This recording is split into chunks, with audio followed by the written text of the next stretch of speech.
World Ablaze Inc. brings you a podcast based on truth, spoken boldly. Join the man on fire, John Sablan, as he takes on issues of faith and culture. Always faithful, always real. This is True Faith, Real Talk. And now, the man on fire, John Sablan.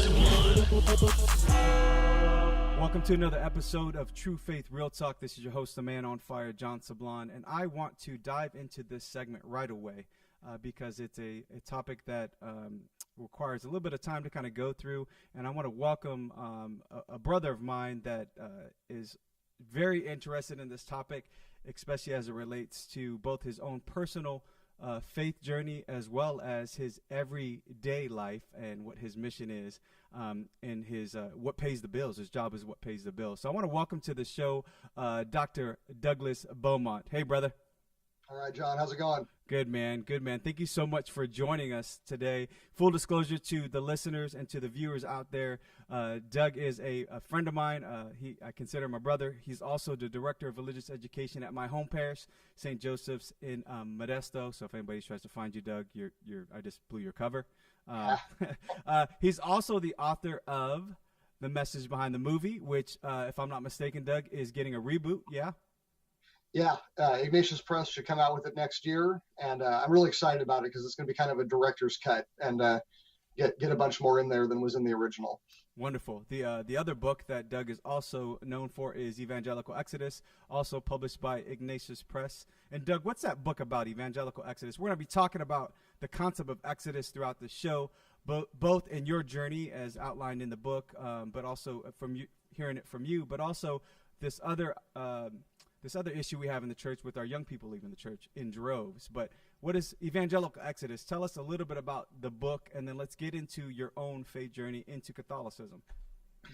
Yeah, the seminary where I was teaching when I eventually left and became Catholic has actually had quite a few notable converts. Even though it's an evangelical seminary, a lot of the alumni, even some of the professors like myself, have become Catholic. And this book catalogs 9 of those stories, plus it goes over 4 of the very biggest issues that evangelicals face when they're looking at Catholicism. All right. On that note, let's talk about your journey into the church. A little preview, I guess, for those to go out and buy your book. But what did it for you? What was the journey? Obviously, it didn't happen overnight. But maybe you can just educate the viewers and listeners to what brought you into the Catholic Church. Sure. Yeah. I became a Christian right after high school and spent most of college with Baptist type groups and stuff, mostly just because I didn't really know any other. And I got really into apologetics. I got really into why people believe what they believe because I was kind of a skeptic in high school. So it was really important for me to get the answers. And I ended up at this evangelical seminary in North Carolina called Southern Evangelical Seminary that specialized in defending the faith and giving the reasons why we believe what we believe. And I ended up teaching there, finishing up, taught there for 10 years. And as I was beginning my doctoral studies, I started looking deeper into some issues that I didn't really feel had been answered to my satisfaction, such as like why we have certain books in the Bible and not others. How do we know that the creeds and the councils of the church really actually teach Orthodox Christianity versus other views. And over the course of about 5 years, I essentially studied my way into the church with several other people coming before me and after me, which is the topic of the book you mentioned. But yeah, so when I came in, it was largely because of studying some pretty in-depth issues and hitting it pretty hard until I found a satisfactory answer. So, along those lines, because there's been some folks that I've interviewed on this show that are converts to the faith. I mean, my wife's a convert. I'm a revert, but really probably a convert because I wasn't really practicing much. But there has to be a certain level of humility. And I imagine when you're coming from the evangelical arm of the Protestant background, that, I mean, you're kind of you're really rooted in your faith. So, maybe for the viewers out there that maybe on this journey where you were, what do you think, was there one specific thing? Obviously you had to be open to that questioning, right? But you know, you probably were really comfortable getting into, you were in the seminary. I mean, you probably had dreams, goals, ambitions to obviously be part of the faith that you knew at that point. What was there one specific thing that did it for you? What helped you become more open to it? Because there's a certain level of both intellectual and spiritual humility as well as honesty with yourself. I think the thing that really grabbed me overall was the idea of religious authority. I was a pretty big fan of Thomas Aquinas, which we actually taught at the seminary, which was an odd part of the story. But when it came to his basic views on reality and the nature of God, you know, we were very classical, if you want to call it that.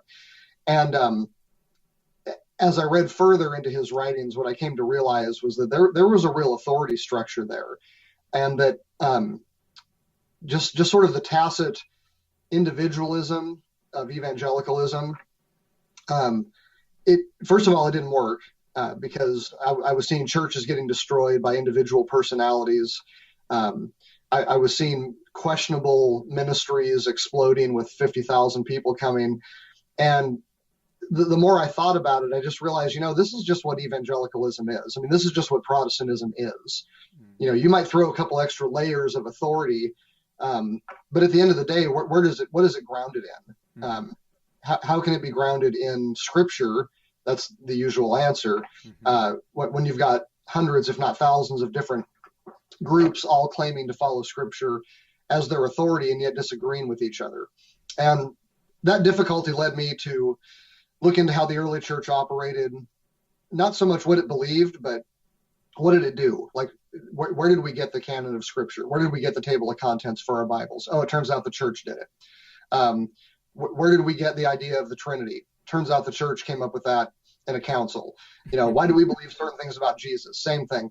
And what I kept running into over and over again was that basically this church is giving us all this stuff, and it gave it to us hundreds of years after the Scripture was written. So at what point did it become okay to say, I'm going to stop listening to the church and I'm just going to read the church's book and decide for myself? And eventually I couldn't answer that question with anything reasonable. Well, I know, me personally, I've benefited from that reality and that decision that you made to actually come into the Catholic Church. I know our parish community is very blessed to have you. So let's move on, because I think I wanted to spend the bulk of our dialogue on what we see as an issue today in the religious landscape, specifically with the amount of people leaving the church. And we know that this is an issue primarily with our young people. Let's set the backdrop, though, for the listeners and for the. Do we have an issue today with people leaving the church? Oh, absolutely. And just to kind of, you said background, I'm glad you're talking about that. Just to kind of bring it back even farther. I mean, this is a Catholic discussion we're having, Catholic show. But the numbers that we're going to be talking about today are common across the whole of Christianity. These were the same kinds of numbers that were getting thrown around when I was an evangelical, 5, 6, 7 years ago, back at the seminary. I mean, almost every apologetics ministry that came out was quoting these numbers. So, whether the Catholics are a little ahead or behind of the Protestants here or there, it's pretty bad across the board. And even if the Catholic Church is slightly worse or slightly better than some other group, nobody has any bragging rights at this point. Right. We're all losing in the sense of people leaving the church, and really the non-affiliated for the most part. Right. Yeah. These people are leaving Christianity. I mean, under whatever, denomination, branch, what you want to call it. We're just bleeding members, and it's largely in the young people. The stats are all over the place, but it's in the top quarter. I mean, usually higher than 75%. By the time average young American reaches college age, at least 3/4, I've seen numbers as high as 80% of them are disaffiliating. They're leaving any kind of standard religion. And basically considering themselves, maybe spiritual but not religious, or a nun, N-O-N-E. Those numbers are very troubling, because someone doesn't just go to college and instantly become a skeptic. These have to be rooted in doubts and experiences that are coming before that. college is probably the most convenient time to leave the faith, right? Because you're probably out of the home. There's probably some things you want to do that you shouldn't. Like C.S. Lewis said, there's times in our lives when it would be very convenient if Christianity was false. Oh, yeah. So college is definitely one of those. Of course, it's also the first time they're out from the house. The parents aren't there. But the fact of the matter is that they're already in trouble by the time they're in high school, or maybe even earlier, or else they wouldn't be leaving when they do. Yeah. So let's unpack it a little bit as far as what are those stats. So for those the viewers or the listeners who may not be familiar with what you're referring to, what are we talking about when it comes to the data? What is the data telling us? Yeah, there's been some good studies. Pew Research has done one just a couple of years ago. Excuse me. And they were good for the quantitative data, kind of getting the numbers. My friend Brandon Vaught published a bunch of this in one of his books, and I'll just quote some of the Pew Research from him. But they're saying that about almost 80% of former Catholics left before they were 23. So that's a pretty huge number. Over 60% leave before they're 18. So there's not that many more that are leaving in their 20s. This is something that's happening to our teens, essentially. And then another study that St. Mary's Press did, which we have talked about, and I think you have a copy of it there, Going, Gone, was a bit more on the qualitative side, looking at why they left. So that's something we should definitely talk about. But at the end of the day, what we're seeing is that the current young adult generation has lost about half of its Catholic population. About half of the Catholics in the millennial generation are not Catholic anymore. And of those half is where you're referring to. Of those half, 80% of them are leaving, right, between 18 and 23, 60% of them before 18. And what Doug is referring to, for those who are listening and watching out there, so the friends watching, I'm showing the book. It's Going, Gone by St. Mary's Press. And it's essentially, as Doug said, it's a qualitative analysis. So trying to understand what that data is actually telling us about those who are leaving. And Doug, it categorizes it, right, those that are leaving into three categories, right? They try to narrow things down because it's an easy read for those of you who want to get it. I mean, you can read it easily in one sitting, no problem. But it was the injured, the dissenter, and the dissatisfied. Now, of course, now I'm forgetting, right? I mean, there's three different categories: the injured, the drifters, and the dissenters. There you go. And so let's talk about this, because I mean, we both have experience in parish ministry. I mean, this is your everyday job in for both of us in evangelization. And for those that are out there, most people can probably wrap their head around, okay, well, yeah, this is a problem. And now that we're throwing numbers behind it, it's not just a problem; it's a big problem. Right. What can we learn from the Going, Gone book, and then also from Pew Research? Barta has some studies, and we talk about this is the first time in our country's history that we're in a post-Christian era, right, where most people identify as non-Christian for sure, but no religion at all.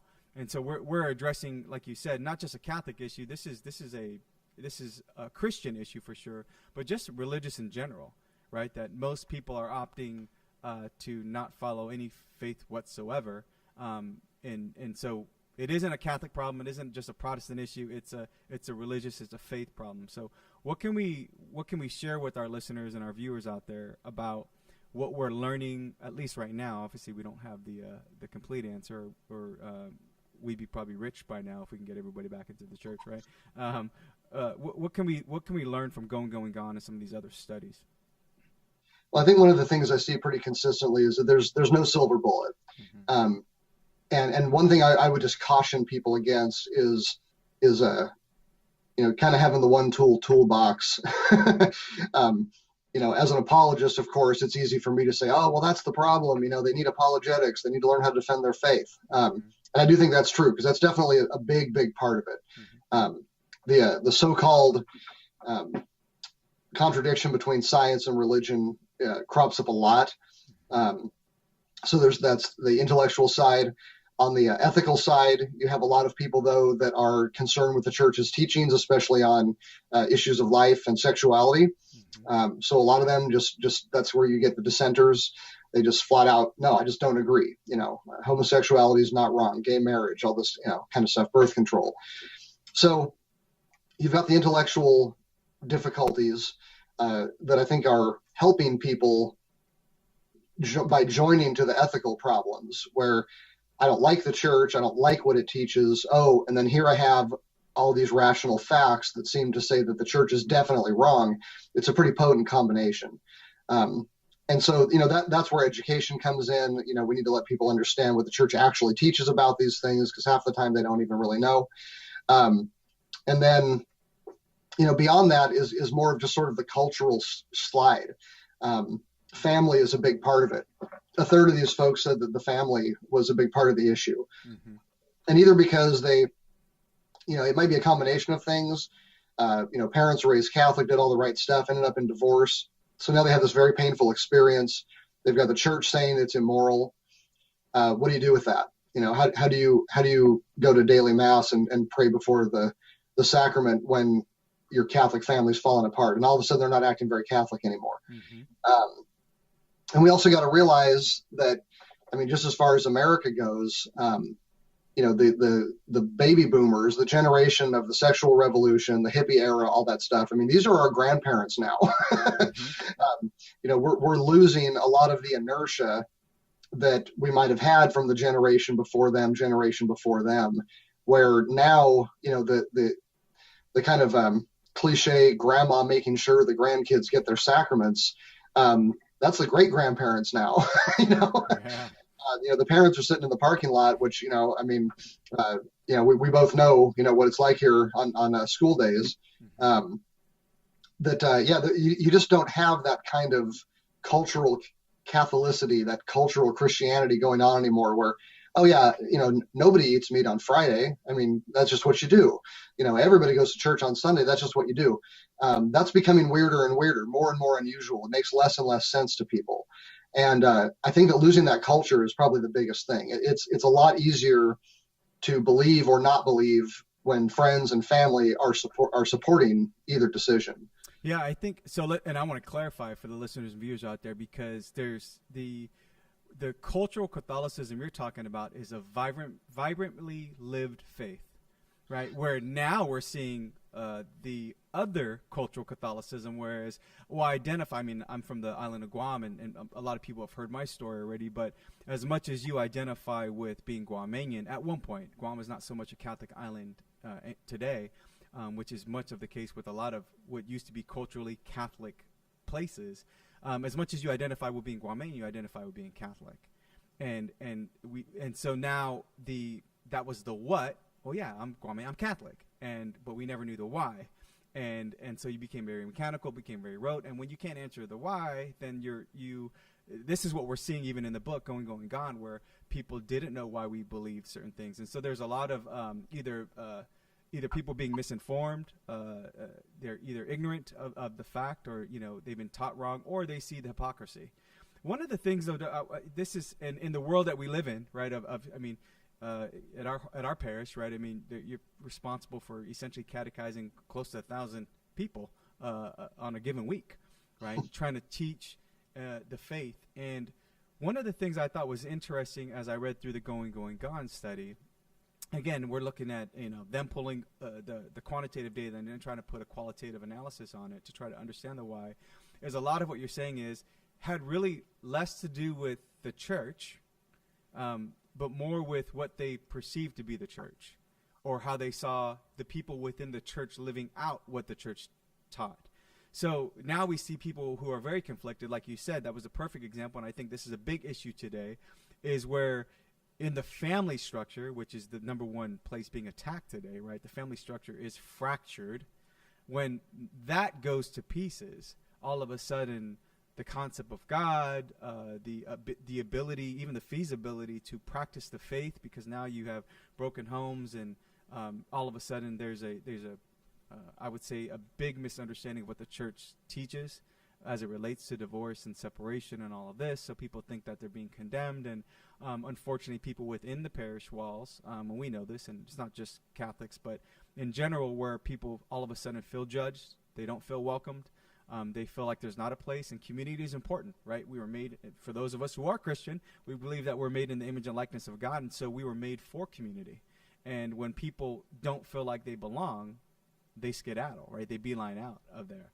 And again, that's John Sablan's personal view on that. When I think of, man, a lot of this, I'm looking at it, man, we've really missed it, like you said, where the generational handing down of the faith, a vibrant faith, the Catholicity in the cultures of just really, like you said, where it's like you really have to try hard not to be Catholic back in the day, right? Because you're just like, wait a minute, everybody does this. Not to say that everybody does it perfectly, right? Or everybody does it consistently. We're a church of sinners. Welcome to a fallen world. But what are your thoughts on that piece of, the difference between really, is it a church problem? Is it a people problem? Is it both? What do we have to say to some of these folks? And you as a person responsible for evangelization and faith, catechesis within your own scope of control, how are you approaching this at your level? Yeah, it's been a bit of a road. There's very different challenges that I run into as a Catholic than you do as a Protestant. One of the things, and I've talked to the pastor of Father Mark, pastor, about this several times, because he's kind of fascinated by, like, what do they do in the Protestant church, the evangelical world, and of course, we have these giant mega churches right down the road down here that are getting 1 million people a day, and what are they doing? And I think that one of the big differences I see is that the more faithful Catholics, too many times the faith is presented as a checklist. Like you got to do this, and this, and then you're good.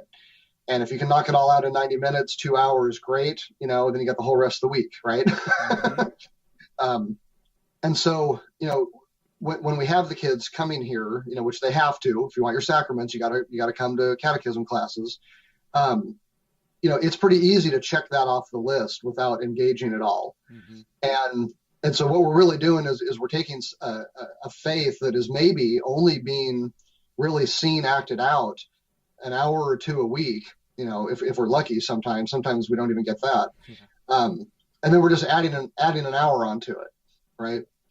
So what is that stat? How much time does Mass take out of your week? Yeah, it's like really, if you looked at, even if you added I use this in the ministry, right? So it's like there's 8,736 hours. If you even added, let's just call it 6 days of holy obligation on top of the 52 weeks, it's like 0.0066% of time in Mass. Yeah, so not even 1%. Let's just go crazy and round up and say you have adoration and a few other things. You're spending 1% of your life. Right. Yeah.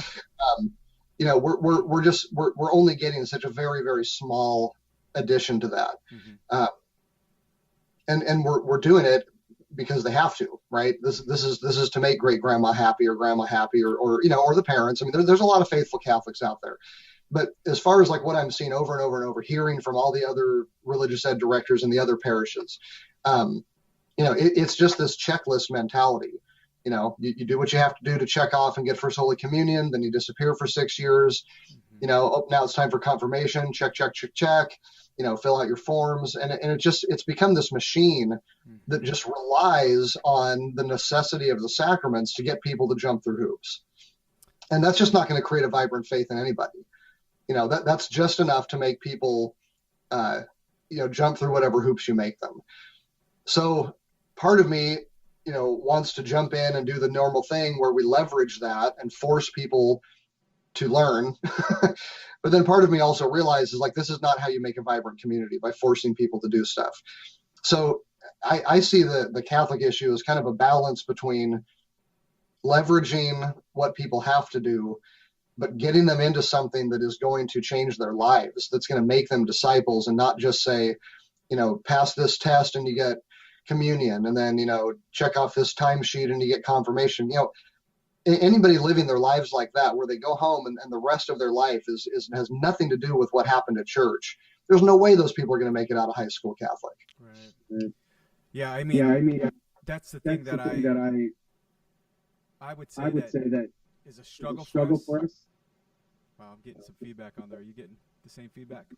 You hear me okay? I'm good. Okay. I think one of the issues that we struggle with is seeing how there's that disconnect, that incongruency, right? So there's this thing, cognitive dissonance, right? An attitude towards a behavior, or the incongruency between what I say I believe versus what I actually do, right? Am I living what I profess with my mouth? And we see this with parents all the time. And I think that's where I wanted to kind of go with some of this, is even looking at going, gone, how much of this is an issue with how we're bringing kids into the faith? What kind of faith are they witnessing, lived out? And I mean, these kids are smart, right? They see that, hey, wait a minute. Like you said, and at least in our diocese, we bring, we have First Holy Communion at 3rd grade, 7, 8 years old, and then they disappear until 7th grade when they get the sacrament of confirmation, right? And so now we have 12-year-olds. So now you have 4 or 5 years that have gone by, if they were even practicing the faith. If not, we had 5 years, right? Do the math. 5 solid years of a essentially, non-existent faith. And now we're going to try to change that around in an hour and 15 minutes a week, right? So less than 1% of us trying to introduce this concept of a God who loves you, of Jesus Christ, somebody who, the concept of even the sacraments, right? That's God's divine life. It's not just a symbol. It's God's divine life working through that. What is this concept of grace and, an encounter? All of these things that we're trying to kind of help facilitate through ministry, through faith formation. Yet it's like you said, we don't have a chance. And I think that's the hard part for us, is we, for those of us who are out there trying to lead, especially our youth, towards a real encounter with a vibrant faith. I mean, there is no silver bullet, but it does, to me, start at home, right? If we somehow think our kids aren't paying attention, like, why are you dropping me off to Wednesday night catechism, but we don't ever go to Sunday Mass? Mm-hmm. And when we treat faith as something we do, not something that we live, then if when it comes down to homework or soccer practice, and then catechism, well, I got time to do 2 things. What are we gonna punt on? We're gonna punt on God, because God will always be there, and it's not really important. The difference between ideal and a value, right? Is that maybe they think that catechism's good, but in all reality, it's not. God is not important. Mass or faith isn't important, because I'm not spending the time that I would, that I should, if that really was the case in my life. So what are you doing? You said there's a balance to it, right? So obviously the things that they have to do, and it just bogs my mind, that parents still go with the sacrament. Sacraments have brought people to say, well, we got to get you confirmed because grandma will be upset, or whoever will be upset. That's kind of what we're dealing with in everyday ministry, and I don't think any parish is free from that. But there's a balance between it. Any suggestions to our fellow brothers and sisters out there for how to approach this, how to crack this nut that can start to turn this ship around? Yeah, I mean, I'm still, trying to kind of figure it out a lot myself. Drawing from some of my experience, one thing I can say is that you've got to have a good process. We have to stop banking on the fact that people are going to do whatever we say just because we say to do it. We're about a generation away from just losing that. Yeah. And here I think there's a sense in which we can learn something from the non-Catholic Christians, in the sense that, evangelicals don't have to go to church. If I didn't go to church on a Sunday, there was no guilt at all. I didn't have to go to confession. There is no confession. There's no sacraments at all. So church is something you do for you. I pick the church that is going to help me because it teaches me better, and I like the music, and we can make fun of them because it's all about me and it's all about entertainment and everything. But the fact of the matter is, most of these people are faithful in the way that they know how to be faithful. Mm-hmm. There's, no matter how good church is, there's always something more fun. I don't care how good your church band is. I don't care how good your preacher is. There's always something a lot more fun to do than go to church. So it's not simply the case that they're going for the music and the laser show and everything else and the coffee and, the theater seating. I mean, all that helps. But, at the end of the day, people just don't go to an evangelical church service unless they want to. I mean, that's really what it boils down. They don't go to the Bible study unless it's good. They don't go to the service unless it's really feeding them. And it works. Why are these churches just as big as ours where, you go to hell if you don't come to church this Sunday? They don't have that at all or anything like it.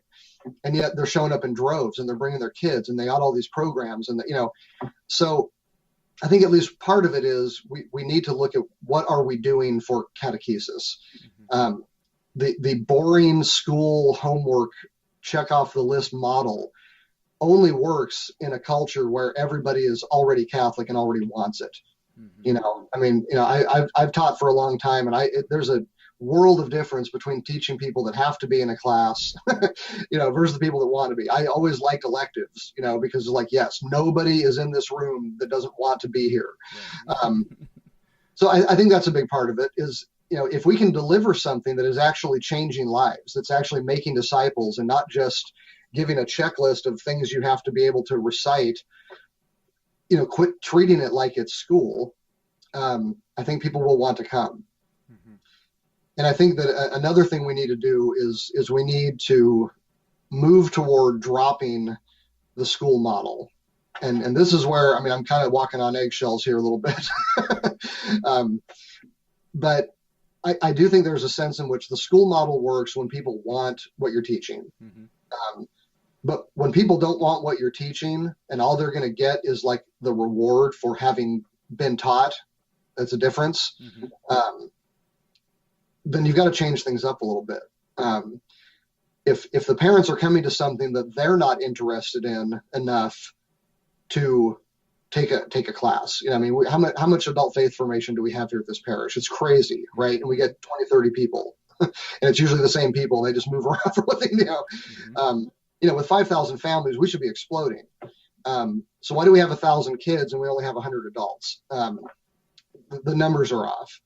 So I think, given the Catholic model where to some extent it's kind of you kind of got that carrot, that sacrament carrot, we need to start focusing on the families.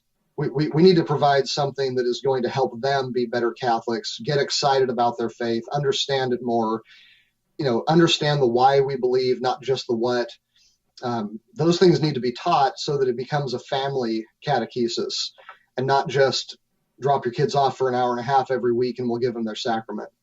Because like you say, if what we do in 0.006% of our time isn't being supported by the other 99.4%, they're not here, it's just going to be useless. It's not going to go anywhere. Yeah, and if you look at the structure, the hierarchy of the church too, and I can't remember what year the stat was, but if you look at the number of clergy, right, the ordained in the church hierarchy, really what we need, bishops, priests, and deacons to do is to confer sacraments, and they make up 0.35% of the church. So again, less than 1%. So that means the onus is on the rest of us, the laity, 99.65%, to actually make this stuff happen, the catechesis, the evangelization. Not to say our shepherds, we get our teaching authority from our shepherds and whatnot. But, I do want to go back because I think the one thing when I was reading Going, Gone, and just as we've been involved in ministry, it does go back to the parents. And really, right? Because you and I, and everyone that we work with, and we're blessed to be at a very vibrant parish. We've got a lot of stuff going on, like you said, but our numbers aren't there, right? Our numbers are showing us just how much more we have to go. But the accountability and the onus on where our priorities are in the family, right? That we spend an enormous amount of time. One of the things I know that in my own public ministry, that our kids are stressed out, they're overwhelmed, right? They have got a lot of stuff going on. School is one thing, right? Academics, there's the push there. Then they're not just on one team; they're on two teams, if not three teams, on top of dance and music and everything else, right? So we're really trying to form these Renaissance, men and women of our culture. Yet, that when it comes to the faith, it just takes a back seat, or maybe it's in the trunk if it's in the car at all. And I think that's part of our issue is for the parents that are out there, this issue, just the trajectory of where the kids are headed, right? So especially for the young parents that are out there that, and we'll get to, I'll make a comment to the more seasoned parents out there. But the young parents out there, this is where our kids are headed. 60% of, just look in your house right now, 60% of your children will not be practicing the faith by the time they're 18, right? 80% of them are pretty much out of the church between 18 and 24 when they're out of your home. And yet, if you really ask some really thought-provoking, profound questions like, really what matters in life? Instead of approaching soccer and football and baseball when they're like 8 as if they're going to the majors the next year, or even when they're 12 or 13, when are we going to teach them? I mean, you're one injury away from, not playing anymore. You're one tragedy away from not having a loved one, and not to scare anybody, but that's the reality. Is that we're what we value, what we say we value. Our lives need to be consistent with that. And I think you and I can want it all we want, but really, it's that thing called free will. If we just were robots, right, it would be a lot easier. But that's kind of my message. And for the older parents who maybe realize that now today, it's working. It's not like you can't go after your kid. You're always a parent. Once you're a parent, right? But it's going back and trying to make that situation right. And just, I know we spend a lot of time working with adults and kids or parents of children who are receiving the sacraments, is really trying to encourage them, support them, but also inspire and motivate them to do something about it. Like, this isn't something that is so far away from us that we can't turn it around. And we're Catholic, we're Christian, so we have hope in Christ. But anything along those lines, Doug, where I really want to hold accountable, but also in an encouraging and inspiring way to the parents that are out there, that this is our problem. This isn't Father so-and-so's problem. This isn't, Doug Beaumont's problem. This isn't John Sablan's problem outside of our own families, but this is like our problem. This is on our watch, because our kids are leaving, and we can sit there and point at all kinds of things, but in the end, the majority of time spent is under our care at home. Yeah, I saw a catechist gave a really good example one time where they filled this giant tube up with like tennis balls. Mm-hmm. And it was like all the way to the ceiling, overflowing and everything. And then they took one and they dropped it in the other tube. And they said, this is the difference between how much time you have with your kids and how much time we have. Oh, wow. And it's like, we can offer all the support in the world here, but if the parents aren't coming here and taking advantage of those things, I mean, I can't make, there's only so much I can make people do. Yeah. Right. And we don't want a bunch of grumpy people coming out here and being angry, because then the kids see that. So yeah, it's a whole cultural shift that has to happen, because, the church teaches that the parents are the primary catechists of the children. And I think that for a lot of us, we kind of think of that like, well, that's if I take up that role, Mm-hmm. But what I think the flip side that we don't think about very often is we are catechizing our kids no matter what we do. Mm-hmm. If you're sitting there watching TV all day, you're catechizing your kids. You're telling them this is life here, mm-hmm. is sitting on the couch watching TV. They are learning from you no matter what you do. If you're not there, you're still teaching them. Yeah. Because now they know that families are, absentee parents or whatever. I mean, there's no getting out of that role as the primary catechist. And it's just not something that any babysitter, any catechist, any teacher, you can send them to school 8 hours a day. They are still primarily going to be influenced by the family. And if we don't have families that are taking the faith seriously, the church can have all the programs it wants. It's never going to be able to change it. Right. So one of the things I'm working on for next year is trying to figure out a way to better involve the parish in supporting the parents directly, not supporting them in the sense of doing it for you so that you can sit in the parking lot or go watch TV or get some errands done, mm-hmm. but supporting you in the sense of we need to form you into Catholics so that your kids will be formed. because, I mean, up until a certain age, the kids are basically excited about whatever you're excited about. That's right. And if we have families that you can just tell, I mean, they're just not into this. They're just not really into the whole Catholic thing. And it doesn't matter how good our curriculum is. It doesn't matter how good our catechesis is.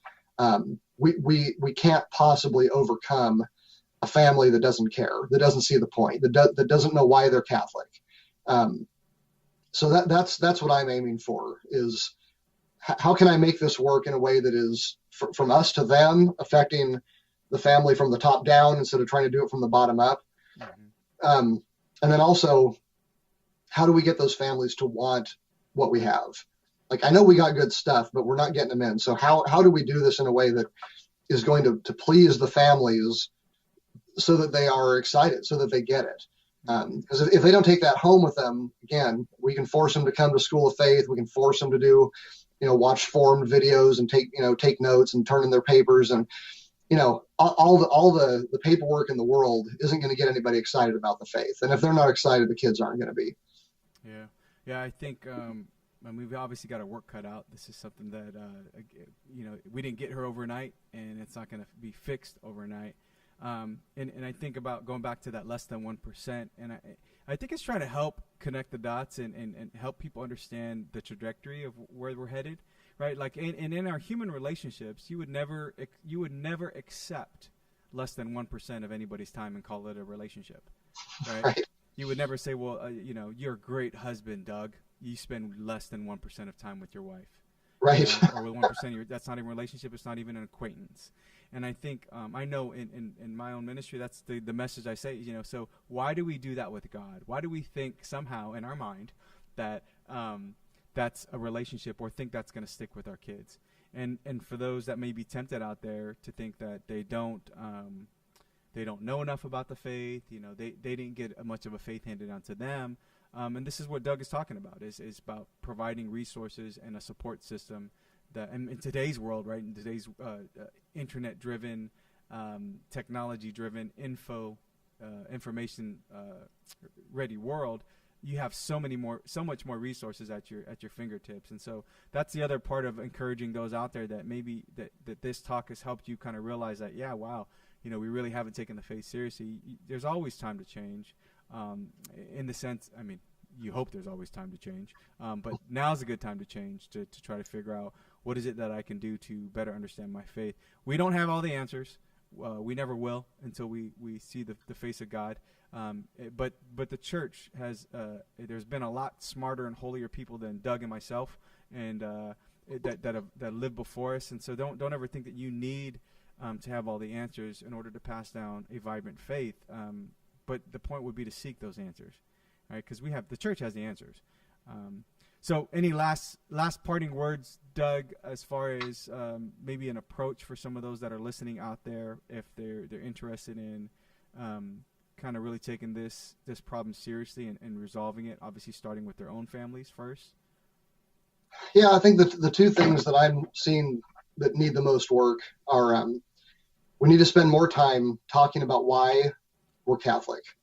There are reasons, good reasons to be Catholic, good reasons to be Catholic Christians. A catechesis that focuses only on what the church believes, it's too easy to just get it into rote memorization, check the list, here's your graduation certificate, you don't got to go be Catholic anymore. We need youth that when they get to those difficult times, when they see the bad things happen, because we can't change that. I can't make someone not experience anything bad with the church or their family. Mm-hmm. But what we can do is we can teach them things that will stick with them. That, yeah, when you are tempted to doubt, I want you to have things in your mind that are not going to let you off that easy. Yeah. And that's just not something you see very much of, unfortunately, in any curriculum. Even the best curriculum that we've used, not super great on the why. The assumption is, oh, you're Catholic, you love being Catholic, you just want to learn more. And that's just not the case anymore. Those are not the people we're serving anymore. Mm-hmm. And then the second thing is we need to focus on families. We need to start supporting the parents by forming them and not by replacing them. and things are changing. I think that a lot of I didn't make this up. This is what I've been hearing for a long time, is that family catechesis needs to come back. We can't treat the adults in the family as if they're the good Catholics and their kids just need support. The whole family needs the support now.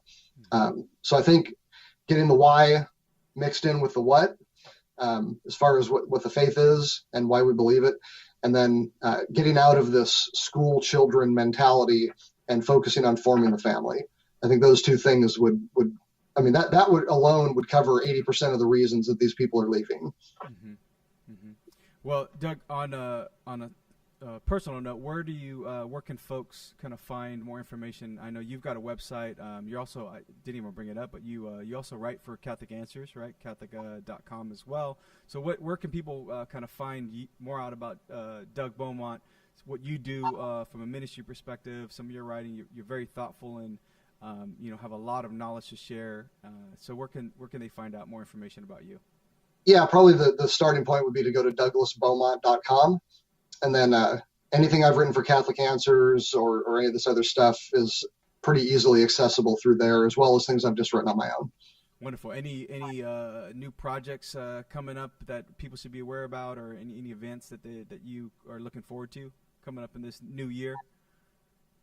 Yeah, I'm working on the reboot for the movie book, which is exciting. That teaches Christians how to understand what a movie is actually talking about, so that they can really genuinely understand objectively what the message of the movie is, and then how to deal with it from a Catholic standpoint.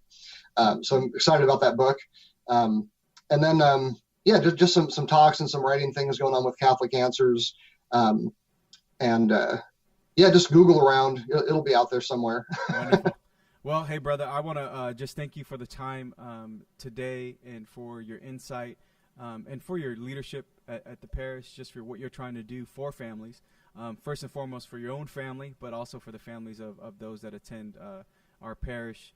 And I know for my listeners and viewers, Doug is a great friend, but he's also a great Catholic. And so the converts, man, my wife's a convert, and I'm like, you guys come into the church and you guys just make the rest of us cradle Catholics feel bad about how we've stunk it up here. But appreciate all that you're doing out there. Appreciate what you do for the local church, but also in your own personal ministry. Keep up the good work out there. We'll continue to pray for each other, and may God continue to bless you and your ministry, brother. Yeah, you too, buddy. What you're doing is important. It's helped me a lot. Thank you. God bless, bro. True faith, real talk. Don't forget to like and subscribe to the show. Continue the conversation online. Visit johnsablan.com. Until next time, get holy or die trying. Godspeed.